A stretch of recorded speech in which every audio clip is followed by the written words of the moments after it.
Welcome back to Alex's Cave Mods. And I have no notes for this. I just kind of winged this episode. There was a lot of things that went down. We were starting off in the end because I really want some wings and ender pearls. That's one of those big things I have, is just moving around my area with throwing pearls or getting wings as a whole. But like I've been playing this mod pack, I get easily distracted by everything, including these fish. I am not sure why I thought these would be a little bit more dangerous. They're just fish. That's all they are, just cod. And you use these to breed or feed these end creatures.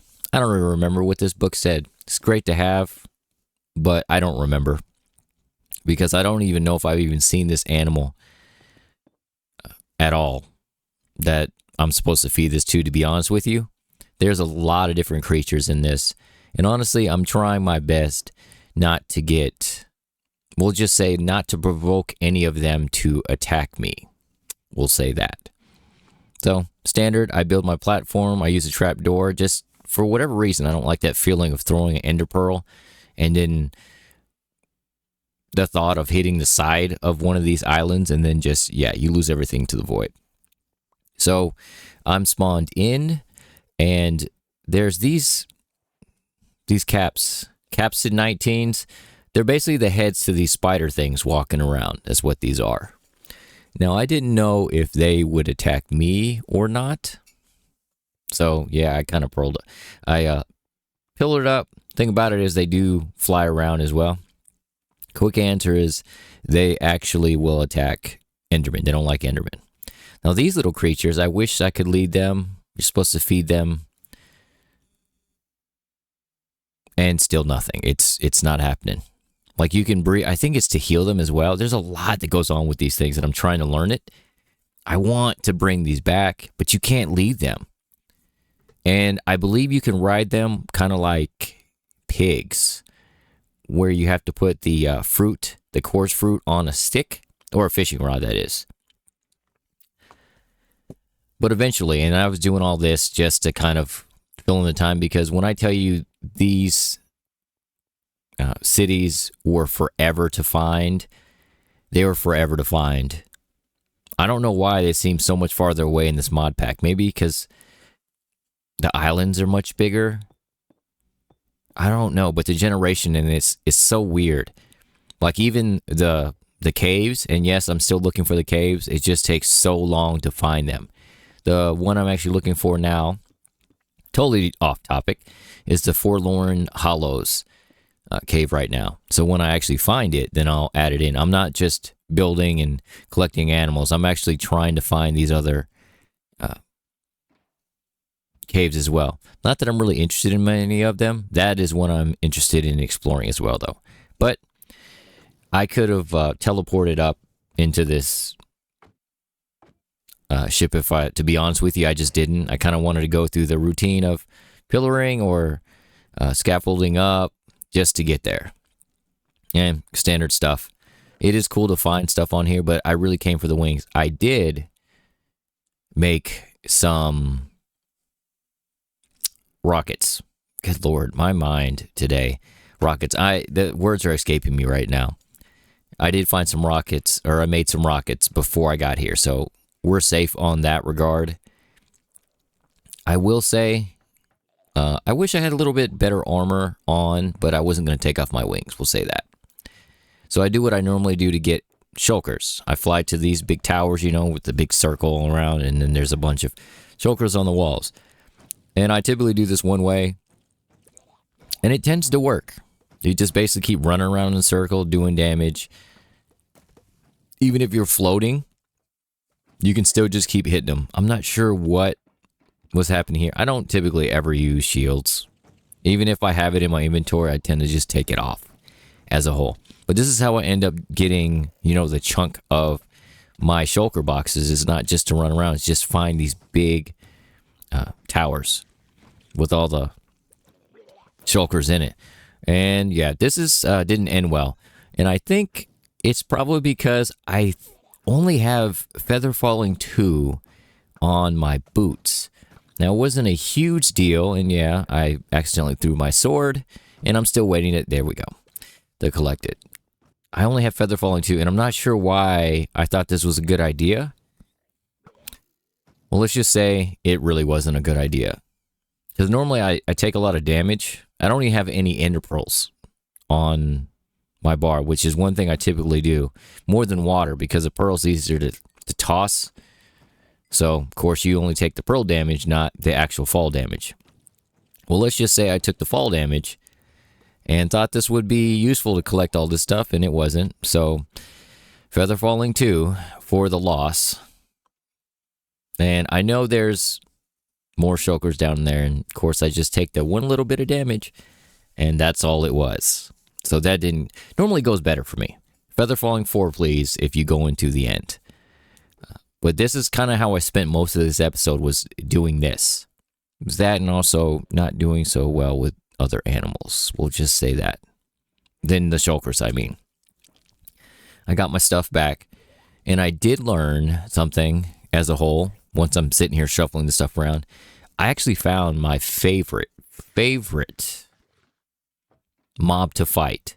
Out of any mob I've fought, in any Minecraft mod pack, in vanilla, I found my favorite mob that I've ever had to fight. They're called mini cubes.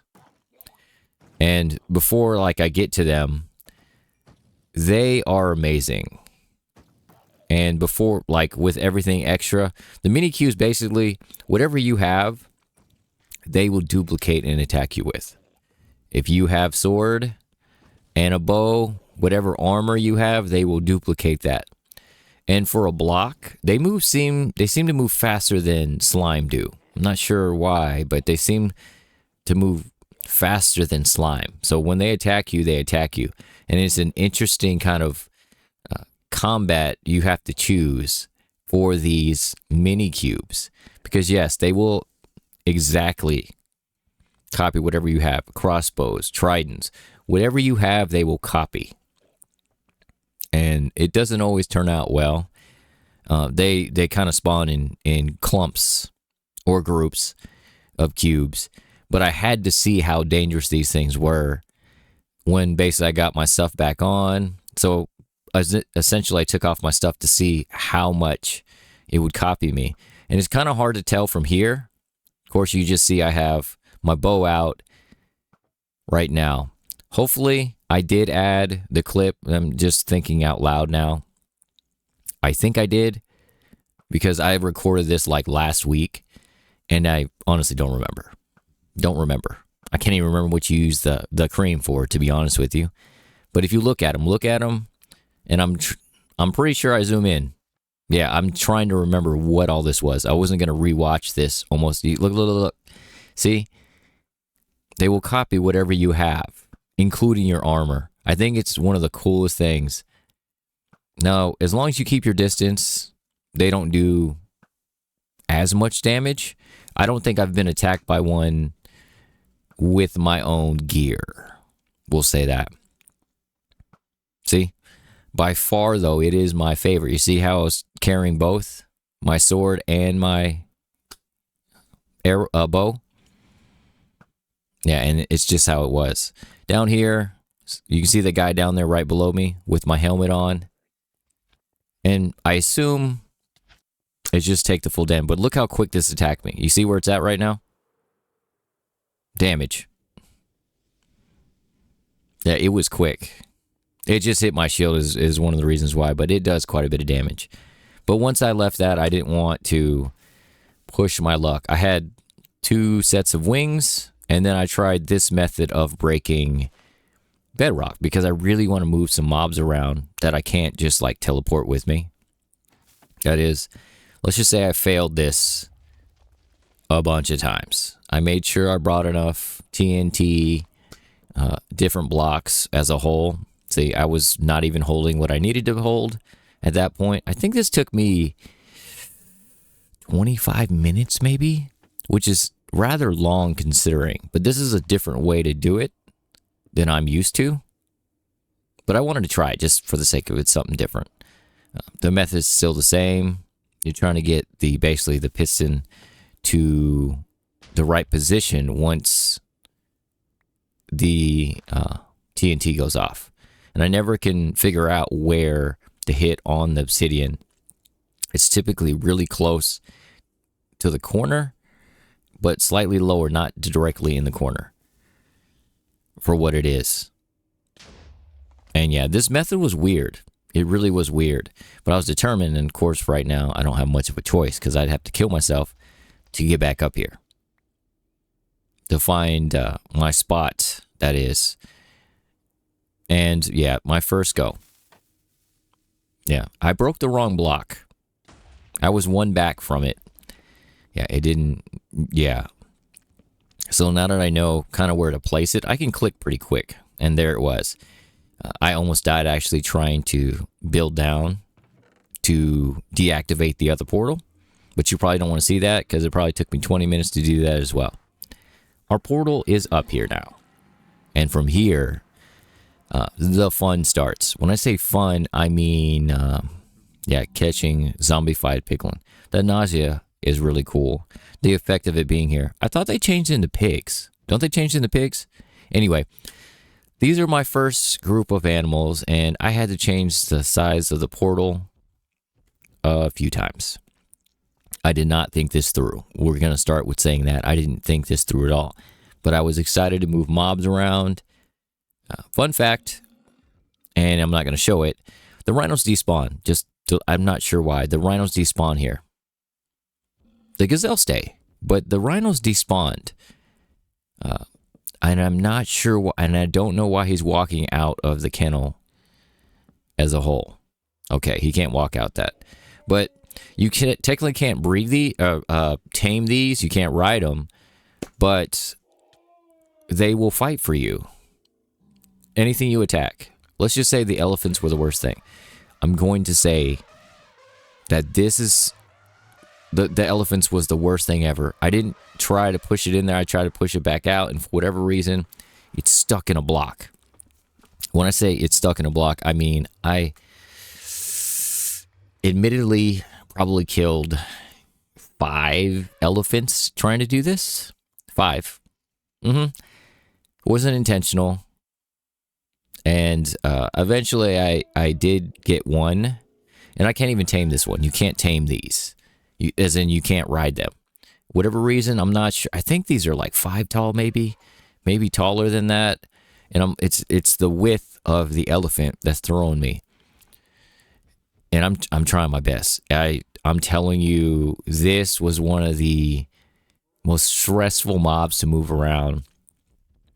Like if you tell me to move around a wither, it probably wouldn't be as this stressful. But I did finally get an elephant over here, which means I'm still going to have to go back for more elephants. Weirdly enough, more rhinos in Savannah. More rhinos spawn than elephants. I'm not sure why. Maybe I just was unlucky, or maybe I just killed too many elephants. Question mark? So I took a break from that. And then the crocs. Now it says these things spawn. I'm just waiting for this other egg to hatch, and it's going to be pretty quick. It says that these crocs are rare. It says it in the book it's rare. Now, I've run into them a bunch of times, of course, around rivers. I think redwood is my best luck. Redwoods and jungles. Rivers is what I can find these for. I use my looting to get the eggs. That's how I got the eggs, I killed them. I didn't sit there and try to silk touch an egg they're not going to lay. Basically, you kill them, and the drops, whether it be the shoots and or egg, I believe, is what they drop. So I already had an egg, got another egg, and it didn't take me long, actually, to find more of these. I did find some gorillas, but now I have the portals. Hopefully, I can leave the gorillas and have gorillas here, too. And there's a lot of animals you can actually have that help you fight, which I think are really neat. I kind of want to do that, some kind of battle, maybe with the wither, actually. Never mind, this is completely off topic.